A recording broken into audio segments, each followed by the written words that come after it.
Hi everyone, विवेक गुरुजी channel में आपका स्वागत है। मैं Vivek Singh. Today is international yoga day और आज इंटरनेशनल योगा डे है। और दूसरे नंबर पे इसीलिए मैंने ये सोचा कि इंटरनेशनल योगा डे के दिन कुछ बेहतरीन टॉपिक लाया जाए। और वो बेहतरीन टॉपिक क्या है कि इंडिया चाइना का relation from Nehru to Modi, कि नेहरू से लेके पूरे मोदी तक हम लोग इसमें बात करेंगे कि इंडिया और चाइना का बेसिकली रिलेशन क्या था। तो मेरा देखो, basically this is your first prime minister and this is your current prime minister mister Nehru and mister Modi. तो यहाँ पर हम इवैल्यूएशन करने वाले हैं कि भाई नेहरू से लेके मोदी तक जो फॉरेन पॉलिसी थी हमारे इंडिया और चाइना की, तो उसके बारे में हम लोग बात करेंगे। इसकी नंबर ऑफ सीरीज आएगी, अब डिपेंड करता है आपके ऊपर। जब आप बोलेंगे, आप कमेंट करेंगे, तब मैं सीरीज लेके आऊँगा, अदरवाइज मैं केवल स्टार्टिंग बता रहा हूँ। तो वेन एवर देखो, my objective is very clear, nothing, my objective is nothing, only change your perspective. कि मुझे कुछ करना नहीं है, मुझे बस एक काम करना है कि आपके पर्सपेक्टिव को चेंज करना है। और मेरा कोई भी मतलब नहीं है कि आपका पर्सपेक्टिव जो है वो किसी चीज़ों को लेके क्या आप करें, वो थोड़ा बदले। समझ में आएगी नहीं? जैसे कि एग्जाम्पल लेते हैं, देखो युधिष्ठिर सेड कि no one is perfect in this world, कि कोई भी इस दुनिया में परफेक्ट नहीं है।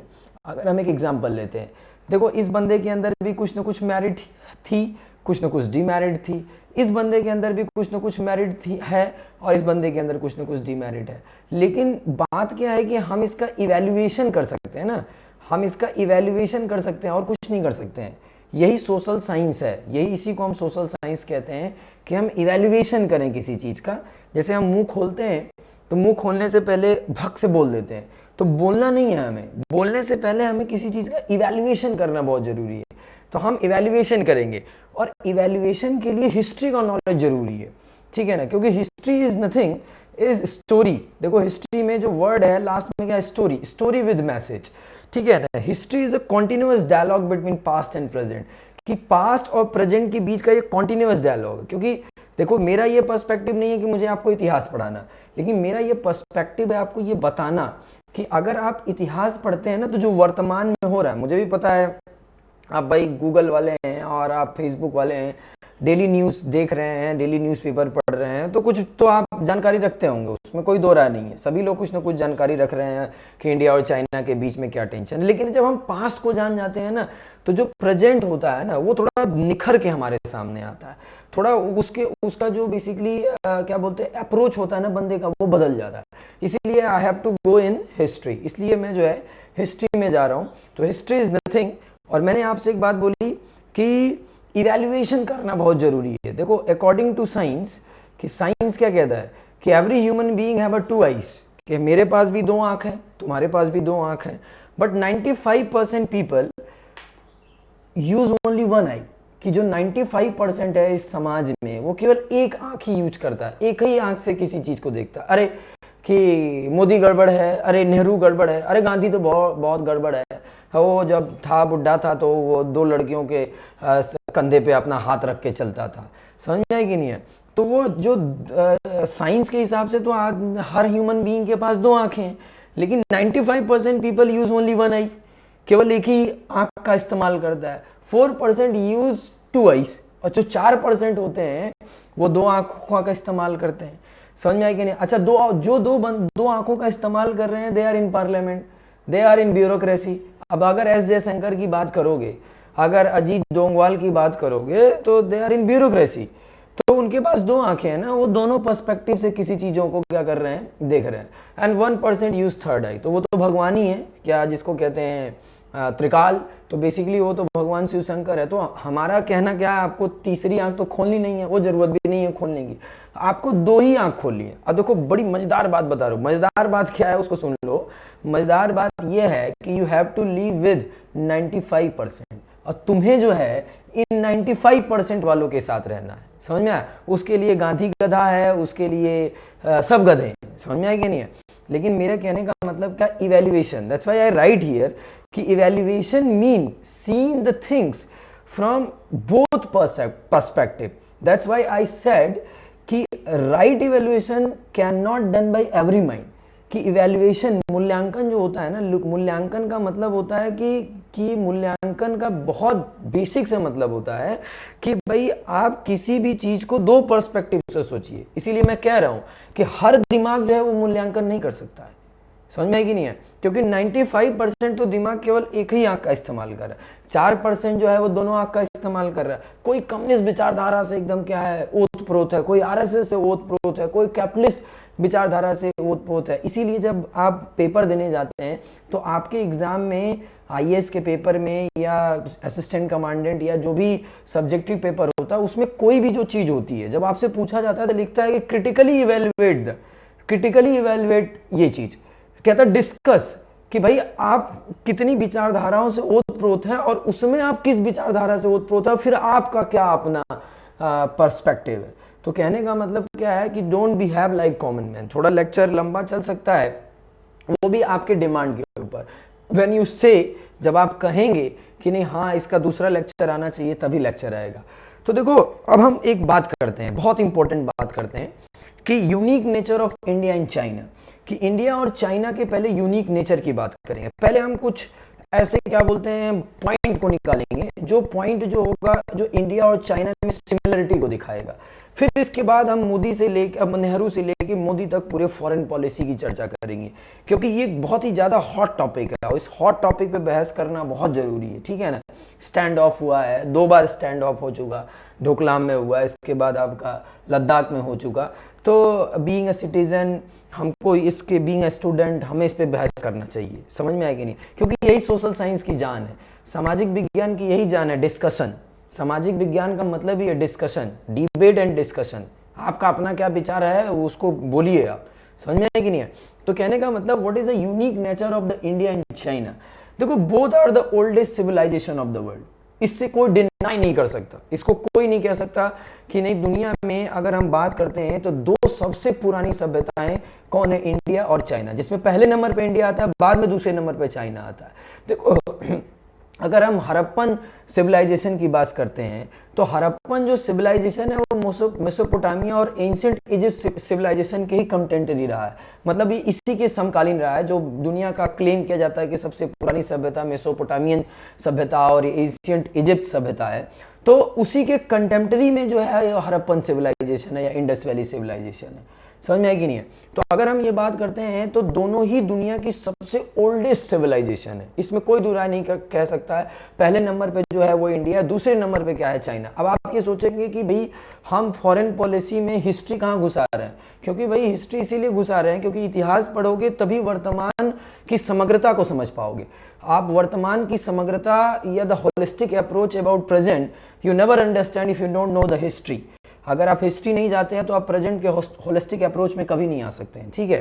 तो पहले हम इसीलिए हिस्ट्री में जा रहे हैं, फिर प्रेजेंट में भी आएंगे, ठीक है। तो अगर हम बात करते हैं, नो डाउट जब इस्लामाइजेशन हुआ इजिप्टियन और मेसोपोटामियन सभ्यता का, तो ये दोनों डिसअपियर हो गई, ठीक है। वो बाद में उभर के आई सामने हमारे, लेकिन इस्लामीकरण के कारण जो है, इस्लामीकरण के कारण बेसिकली जो इजिप्टियन जो सिविलाइजेशन था और जो मेसोपोटामियन सिविलाइजेशन था, दोनों क्या हो गए, डिसअपियर हो गए, ठीक है। लेकिन अब आप ये क्लेम कर सकते हैं ना कि दुनिया की सबसे जो पुरानी सभ्यताएं हैं वो कौन सी हैं, इंडिया और चाइना। अच्छा, both were conscious about their unique civilisation character, और दोनों ही अपने आप को क्लेम करते हैं कि हम दुनिया के विश्वगुरु, हमने दुनिया को सिखाया। जैसे भारत क्लेम करता है कि अगर स्वामी विवेकानंद शिकागो में जाके भाषण देते हैं, ठीक है ना, और अपनी सभ्यता और अपने धर्म के बारे में जब बखान करते हैं, तो वो उस समय ये बता रहे हैं कि नहीं हम बहुत सुपीरियर है, हम विश्व गुरु हैं, है ना। तो कहने का मतलब क्या, उसी तरीके से चाइना भी जो है उसमें भी यही सिमिलरिटी है, वो भी ये बताना चाहता है कि हम जो है बेसिकली क्या है, विश्व गुरु हैं।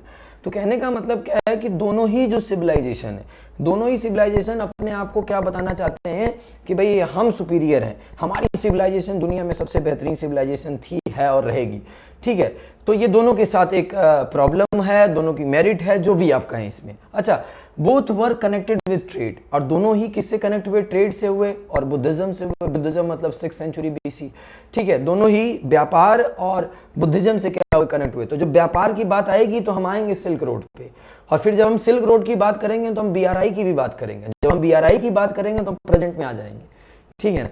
तो कहने का मतलब क्या है कि ट्रेड की बात करेंगे हम अभी। दूसरे नंबर पे क्या है कि अगर हम नेक्स्ट नंबर पे बात करते हैं तो maintenance of ancient silk route was not possible without cooperation between India and China.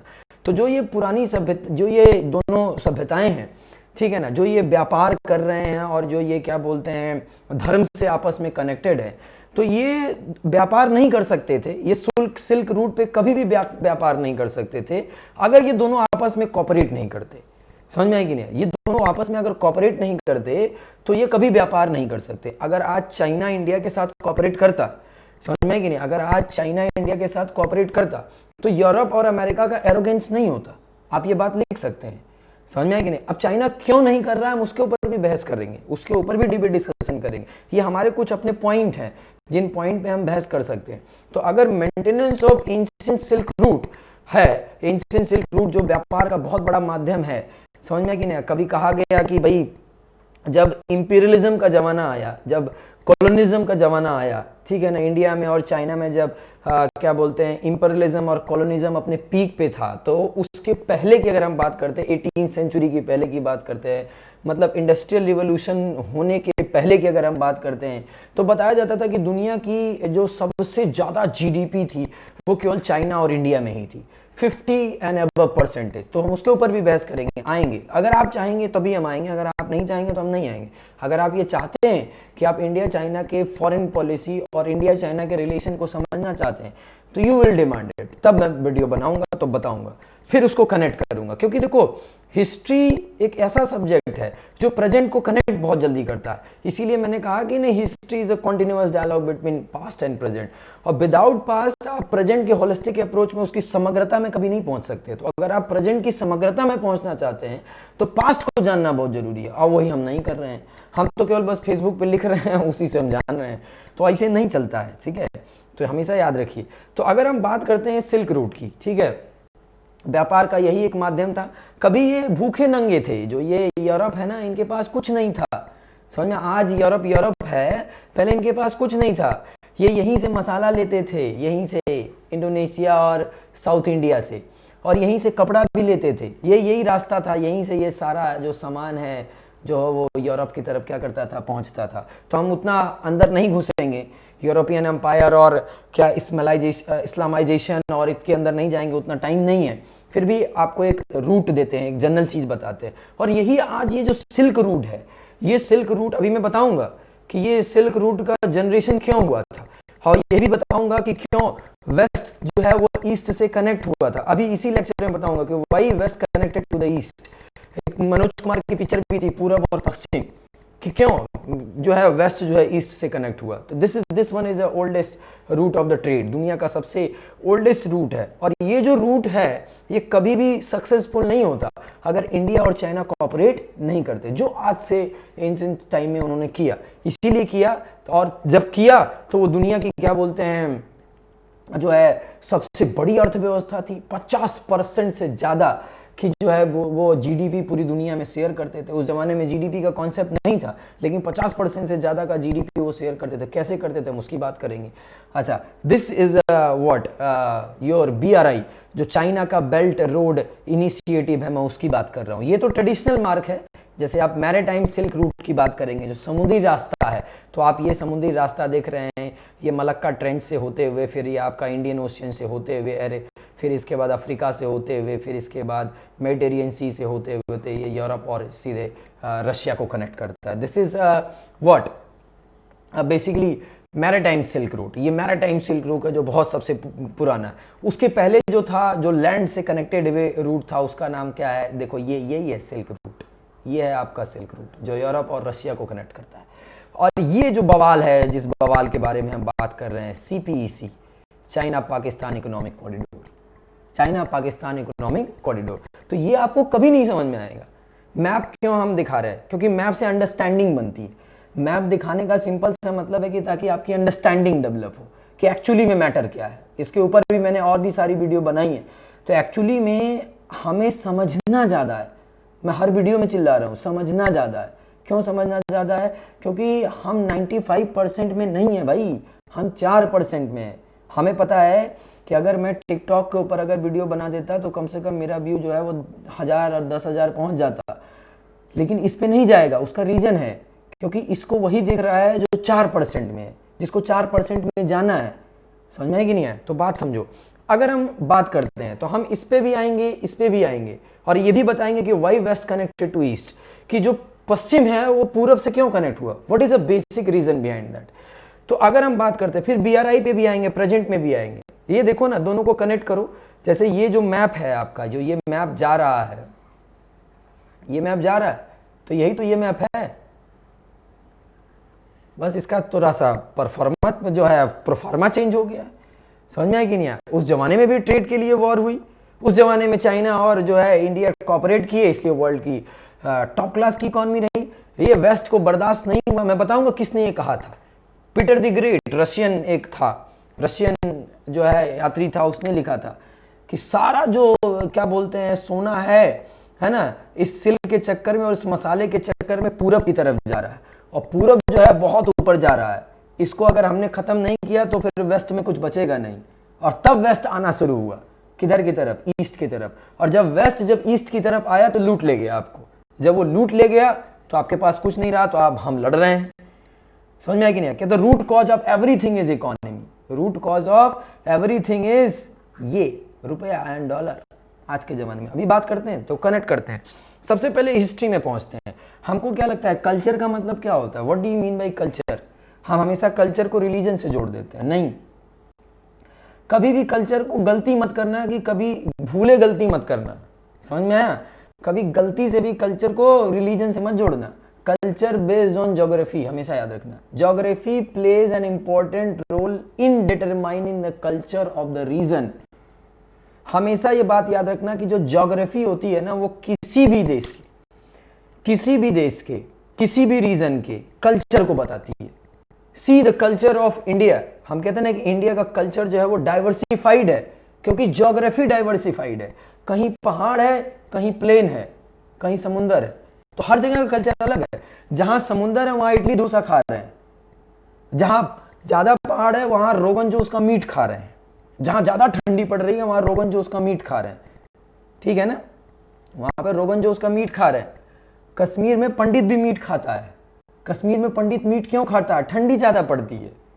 समझ में आया कि नहीं है? तो कहने का मतलब क्या है कि geography plays an important role in determining the culture of the region. अब आप ये सोचोगे कि सऊदी अरब में ही बकरीद की स्टार्टिंग क्यों हुई? क्योंकि सऊदी अरब में इस्लाम का जन्म हुआ। सऊदी अरब में इस्लाम का जन्म हुआ, और इस्लाम का जन्म जब सऊदी अरब में हुआ तो सऊदी अरब एक ऐसा एरिया है जो डेजर्ट है, केवल रेगिस्तान है, वहां कुछ है नहीं। जब अपने खाने के लिए है नहीं तो बकरे को कैसे खिलाएंगे? इसलिए बकरे को काट दिया, दिस बिकम बकरीद। और जब आप इंडिया में आते हैं तो फिरोज शाह तुगलक के दरबार में भी क्या बोलते हैं, होली मनाई जा रही है, हिंदू भी मना रहा है। ऑटम सीजन आया, अच्छी फसल हुई।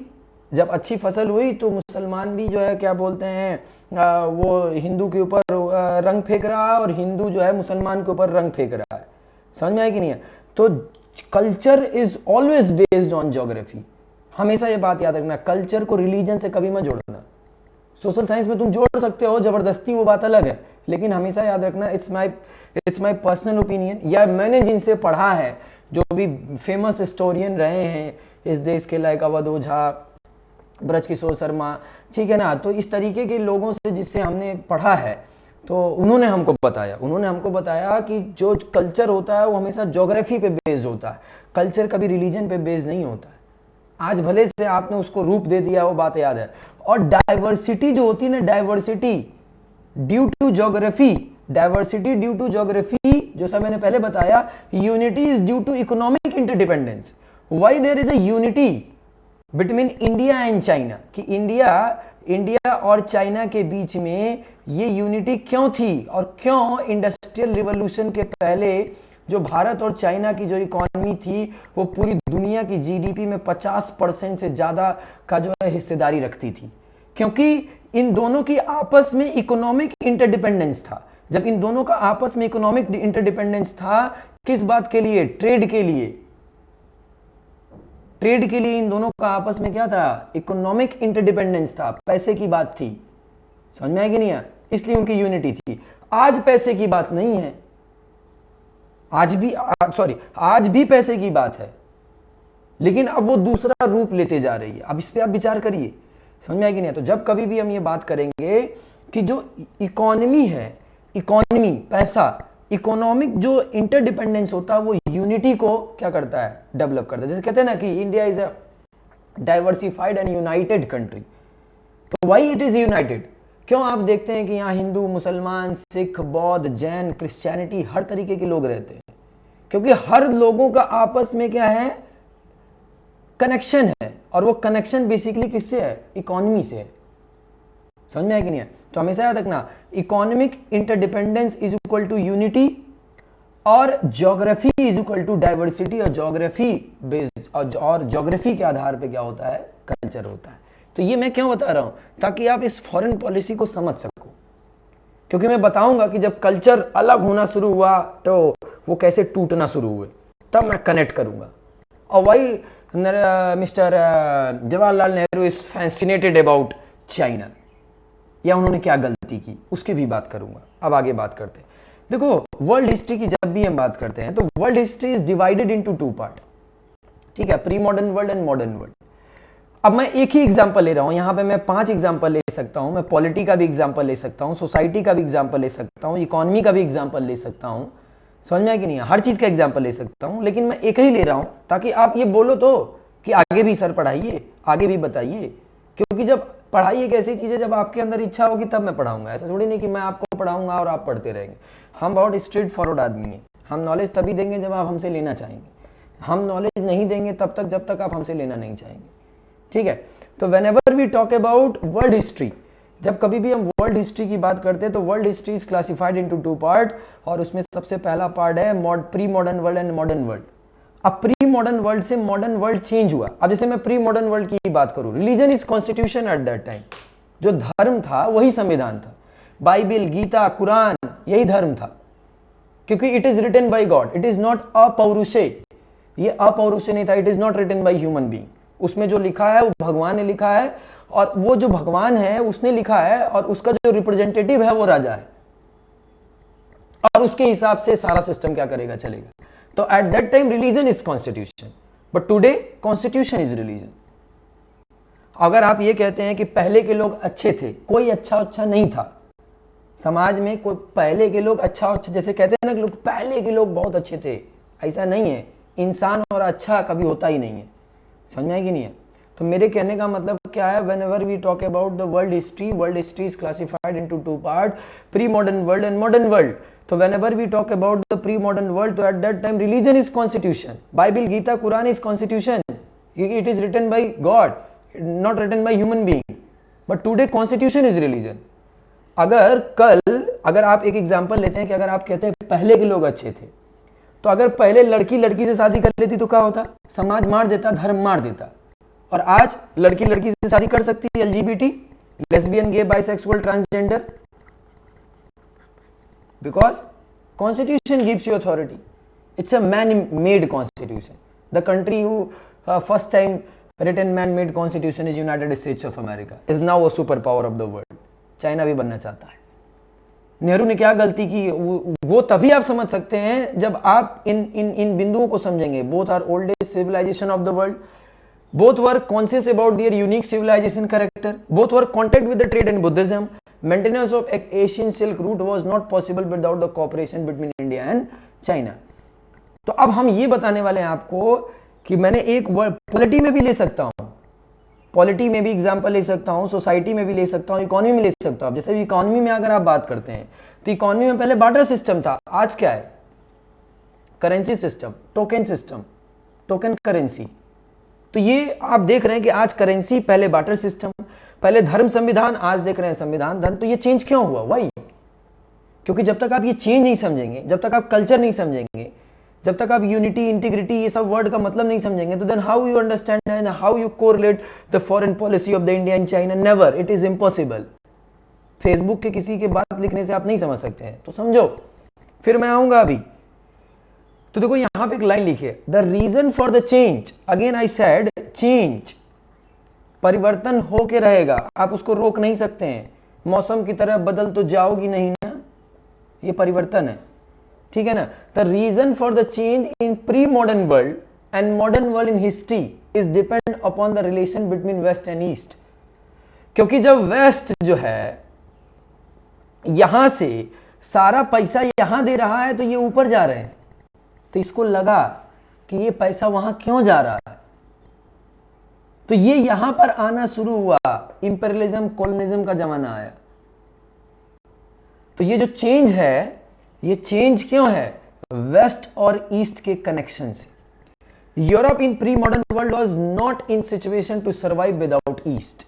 अब यूरोप एक ऐसा जगह है जो ईस्ट के बिना नहीं रह सकता है। अब यूरोप की बात करते हैं तो यूरोप में ठंडी पड़ रही है, 6 महीने ठंडी पड़ रही है, 6 महीने मौसम सही है। अब 6 महीने ठंडी पड़ी है, बर्फ जमी हुई है, तो हाउ दे सर्वाइव, कैसे सर्वाइव करेंगे? और कितना दारू पिएंगे वो? अब अगर इस्लाम में दारू हराम है तो आप ये समझो कि इस्लाम में दारू क्यों हराम है? क्योंकि इस्लाम का जन्म जो है वो सऊदी अरबिया में हुआ है। सऊदी अरबिया में ऐसे ही रेगिस्तान है, और रेगिस्तान का टेम्परेचर ऐसे ही 50 डिग्री के ऊपर है। उस पे से अगर वो ओल्ड मंक पिएंगे तो उनका हालत क्या होगा? साला डेड बम बन जाएंगे वो। लेकिन यूरोप में लोग दारू पीते हैं। यूरोप में दारू इसलिए पीते हैं, रम इसलिए पीते हैं, जीन इसलिए पीते हैं कि यूरोप में ठंडी पड़ती है। तो अगर हम उस जमाने की बात करें तो Europe can not survive without east. Why? क्योंकि यूरोप का ज्योग्राफिकल कंडीशन अलग है, ठंडी पड़ रही है। अब जब ठंडी पड़ रही है तो उनको मसाला तो चाहिए ना, कपड़ा तो चाहिए ना, पहनने के लिए कपड़ा चाहिए, मसाला चाहिए। और मसाला आपके एरिया में हो रहा है, ट्रॉपिकल रीजन में हो रहा है। और वही एक रीजन था कि यहां से मसाला और सिल्क जाना शुरू हुआ और यहीं से ट्रेड स्टार्ट हुआ, और ये जो एरिया है रिच होना शुरू हुआ। इसीलिए कहते हैं मेरे देश की धरती सोना उगले उगले हीरे मोती, गोल्डन स्पैरो। वही ये धरती उगले सोना एंड उगले मोती एंड उगले ही जो भी कुछ, वही। क्योंकि ऐसा ज्योग्राफिकल कंडीशन है, और जैसा ज्योग्राफिकल कंडीशन है वैसा कल्चर है। तो आगे देखो, अगर हम बात करते हैं तो वेस्ट ईस्ट से कनेक्ट क्यों हुआ? द मेन रीजन मैंने अभी बताया, mainly because of its climate. Mainly because of its climate, there is a very important word, mainly because of its climate. And for the period Europe require preservatives and spices are the best preservatives. अगर आप किसी को एक कटोरी जो है काली मिर्च दे देंगे, ब्लैक पेपर, अब बोले खा लो, तो कुत्ते की तरह दौड़ना शुरू कर देगा। समझ में आएगी नहीं? क्योंकि इतनी गर्म होती है, दालचीनी गर्म होती है, बड़ी इलायची गर्म होती है। तो ये प्रिजर्वेटिव है यूरोप के लिए। कितना दिन दारू पिएंगे? खाएंगे तो ना, खाएंगे तो बॉडी मेंटेन होनी चाहिए ना। तो ये प्रिजर्वेटिव जाता था, सिल्क जाता था, मसाला जाता था। In this way spices were the main connecting link between east and west. और ये स्पाइसेस जो है वो कनेक्टिंग लिंक बना ईस्ट और वेस्ट के साथ, और इसने पूरे समाज में 4 रूट को डेवलप किया। It develop how many routes? 4 routes. तो उसमें से मैं तो आपको केवल 2 ही रूट बताने वाला हूं, और उस रूट में सबसे पहला रूट कौन सा है? सिल्क रूट, जो आज का क्या बन चुका है? Belt road initiative of China, BRI road. ठीक है, आप समझो आगे। अब देखो, तो हम आज की बात करते हैं। तो पहले हम ये समझाएं, पहले रूट को समझाएं, फिर इसके बाद हम इस टॉपिक पे आते हैं। तो spices and silk become the connecting link between west and east. पूरब पश्चिम मिल गया, मनोज कुमार की पिक्चर की तरह। तो अब देखो, अब जैसे हम मैप तो ड्रॉ नहीं कर सकते हैं, लेकिन मैं एक हाइपोथेटिकल लेके चलता हूं। तो अगर हम ये बात करते हैं, दिस वन इज चाइना, ये जो आपका area India, this one is China, this one is northern India, and this one is central India, and this one is what? Central Asia, sorry, Central Asia, and this one is West Asia, and this one is Europe. क्योंकि waste Asia से आप direct Europe में क्या कर जाएंगे? Connect कर जाएंगे। ठीक है, अब देखना ध्यान से कि अगर हम बात करते हैं तो इसको हम रूट ए बोलते हैं। दिस इज कॉल्ड रूट ए। तो रूट ए जो है, जिसको हम सिल्क रूट कहते हैं, इसी रूट को हम क्या कहते हैं? सिल्क रूट कहते हैं। इसी रोड को हम सिल्क रूट क्यों कहते हैं उस जमाने में? क्योंकि ये चाइना से सिल्क जो है ये यहां से जाता था, नॉर्दर्न इंडिया को होते होते यहां तक जाता था, लेकिन ये नॉर्दर्न इंडिया से डायरेक्ट नहीं जाता था। अब ये जाता कैसे था? क्योंकि रूट बी को समझना जरूरी है। क्योंकि रूट बी जो होता था वो सेंट्रल एशिया को ये कनेक्ट करता था ताम्रलिप्ति। ताम्रलिप्ति मतलब बंगाल, सॉरी बांग्लादेश। ये बांग्लादेश में एक जगह है, एंशियंट बांग्लादेश की बात करें तो पहले जो कोई सिल्क होता था वो चाइना से सीधे आता था ताम्रलिप्ति, ताम्रलिप्ति से पहुंचता था उज्जैन, उज्जैन से पहुंचता था गुजरात, फिर गुजरात से कनेक्ट हो जाता था सेंट्रल एशिया, सेंट्रल एशिया से west Asia and then the Europe. ये रूट होता था। तो बिना इंडिया के चाइना का ट्रेड पॉसिबल नहीं था और आज भी नहीं है। ये बीआरआई कभी सक्सेसफुल नहीं हो सकता है जब तक इंडिया नहीं आएगा, क्योंकि अगर बीआरआई, अगर ये सीपीईसी बना रहा है, चाइना पाकिस्तान इकोनॉमिक कॉरिडोर बना रहा है, जो ग्वादार में अपना पोर्ट बना के रखा है पाकिस्तान में, ठीक है ना, तो ग्वादार के बगल में बलूचिस्तान है और बलूचिस्तान एक डिस्टर्ब एरिया है और उस डिस्टर्ब एरिया पे कमांड किसका है? इंडिया का है ना। तो इंडिया कभी बनने नहीं देगा और सी रूट से भी वो कुछ नहीं कर सकता है, सी रूट से भी कुछ नहीं कर सकता। अगर इधर से करेगा तो इधर नीचे हम बैठे हैं ना इंडियन ओशियन में, तो अभी उसकी फॉरेन पॉलिसी फेल की हुई है, अभी उसकी फॉरेन पॉलिसी फेल की हुई है। What is the reason behind that? क्योंकि अगर ग्वादार में वो पोर्ट बना रहा है, बनाया है अपने इसको कनेक्ट करने के लिए, ठीक है ना, चाइना पाकिस्तान इकोनॉमिक कॉरिडोर, तो पाकिस्तान के बगल में जो ग्वादार के बगल में जो जगह है बलूचिस्तान है और बलूचिस्तान इंडिया के लिए क्या है?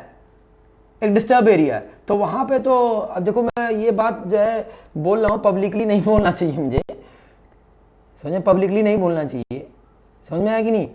तो ये बात समझो, क्लियर? तो अगर हम ये बात करते हैं कि जब उस जमाने में सिल्क जो है वो लैंड होते होते ताम्रलिप्ति पहुंचता था, फिर ताम्रलिप्ति से बंगाल, ठीक है, बंगाल से वो उज्जैन की तरफ आता था, उज्जैन मतलब इस साइड में उज्जैन आता था, फिर उज्जैन से गुजरात, गुजरात से फिर इसके बाद पहुंचता था यूरोप।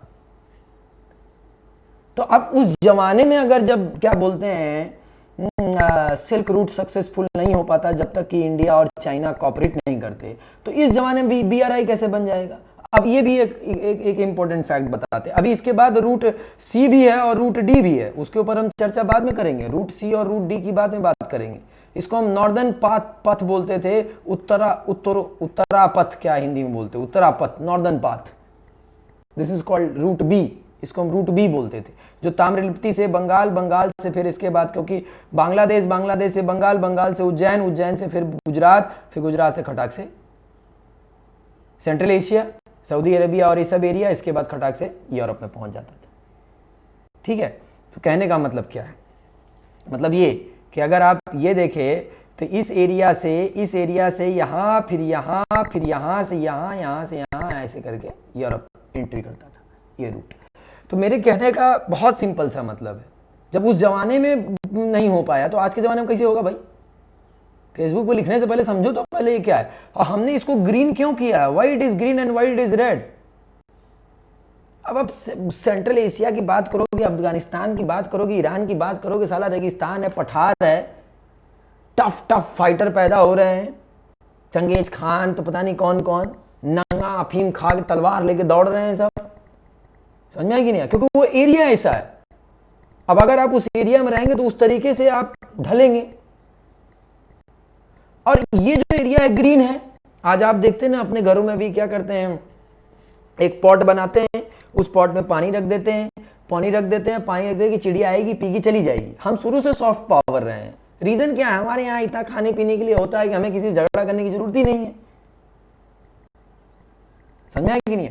तो हम सॉफ्ट पावर क्यों बने? क्योंकि हमारा ज्योग्राफी ऐसा है, इसलिए हम सॉफ्ट पावर है। हमारा ज्योग्राफी ऐसा नहीं होता तो हम सॉफ्ट पावर नहीं होते। क्यों यहाँ पे कम्युनिज्म जो है वो उफान नहीं ले पाया? क्यों चाइना में ही कम्युनिज्म उफान लिया? तो you have to be understand the geography of any country, you have to be understand the culture of the any country. The culture of India, communist party of India 1917 में यहाँ पे बनी, लेकिन यहाँ पे सक्सेसफुल नहीं हो पाई, खत्म हो गई हर जगह से। थोड़े मोड़े बचे हैं केरला और बंगाल में, और कहीं पे कम्युनिस्ट नहीं रह गए। तो कहने का मतलब क्या है, ये एरिया ग्रीन क्यों है? क्योंकि ये एरिया इसलिए ग्रीन है क्योंकि भैया यहाँ पे फर्टाइल लैंड है। यूपी जैसे जगह में इफ यू थ्रो आयरन तो यू विल फाउंड AK-47। जमीन में अगर क्या बोलते हैं, गंगा यमुना के मैदानी भाग में अगर लोहा फेंक दोगे तो AK-47 निकल जाएगा बाहर। और ये एरिया में बकरीद इसीलिए मनाई जा रही है कि अपने खाने के लिए तो है ही नहीं, तो बकरे को क्या खिलाएंगे? समझ में आई कि नहीं? और इसीलिए वहां पे इतने टफ टफ फाइटर पैदा होते थे, अहमद साहब दाली, पता नहीं क्या क्या, चंगेज खान, समझे कि नहीं है, दौड़ रहे हैं साले अफीम खा के नंगा तलवार लेके। अफीम युद्ध से ही चाइना जो है, चाइना को उड़ा दिया ब्रिटेन ने, बताऊंगा कैसे।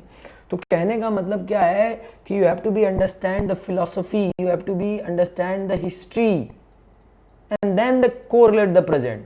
जब उस जमाने में ये नहीं हो पाया तो इस जमाने में कैसे होगा भाई ये, हाउ इट इज पॉसिबल। नीचे हम बैठे ही हैं, बलूचिस्तान में हम बैठे ही हैं, सीपीईसी बनेगा नहीं। क्वाड में हमको जो है क्या बोलते हैं, क्वाड की अगर हम बात करें तो QUAD क्वाड, जिसमें बेसिकली इंडिया है, अमेरिका है, जापान है और ऑस्ट्रेलिया है। जब ऐसी कंट्री आपके सपोर्ट में है तो how the policy of the China is successful, never, impossible. But it is the time कि we have to be implement. अब आपके सामने 2 बॉल रख दी जा रही है, अब उसमें से कौन सा पिकअप करेंगे, नेहरू वाला पिकअप करेंगे कि और कौन सा पिकअप करेंगे, it's depend upon the foreign policy of the Modi. तो this is the time of wait and watch, W=W। अब ये वेट और वॉच करने का टाइम है। तो इतनी सी बात को मैंने इतने तरीके से समझाया, understand, clear. Geography, culture, economy, unity लिख दोगे कहीं पे, नंबर बहुत मिलेगा, ठीक है। तो thanks for watching me, this is Vivek Guruji, bye bye. PDF आपको जो है बेसिकली डिस्क्रिप्शन बॉक्स में रहेगा, बाय बाय।